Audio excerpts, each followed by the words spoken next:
Bonjour à tous, aujourd'hui nous allons comparer en temps réel la différence de production entre un panneau solaire HJT et un panneau solaire Topcon.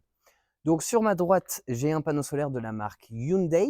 La technologie est à hétérojonction, donc HJT. C'est un panneau de 500 watts crête et qui est monofacial. Sur ma gauche, nous avons un panneau solaire de la marque Trina Solar. La technologie est Topcon et donc c'est ce qu'on retrouve actuellement majoritairement sur le marché. Ce panneau fait également 500 watts crête et il est également monofacial. Au niveau de la météo, il fait très nuageux aujourd'hui et il pleut même un peu, on le voit sur les panneaux solaires. C'est donc dans ces conditions météo qu'on se demande si les panneaux solaires continuent de produire et surtout quelle technologie produit le plus. Donc pour pouvoir faire ce test, j'ai relié le panneau HJT à un appareil de mesure et j'ai fait de même avec le panneau Trina. Nous allons voir tout de suite lequel des deux produit le plus. On est ici sur le panneau Trina Solar.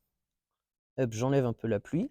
On voit qu'on est à 55 watts. On va attendre un peu pour avoir une nouvelle mesure, 53 watts,65.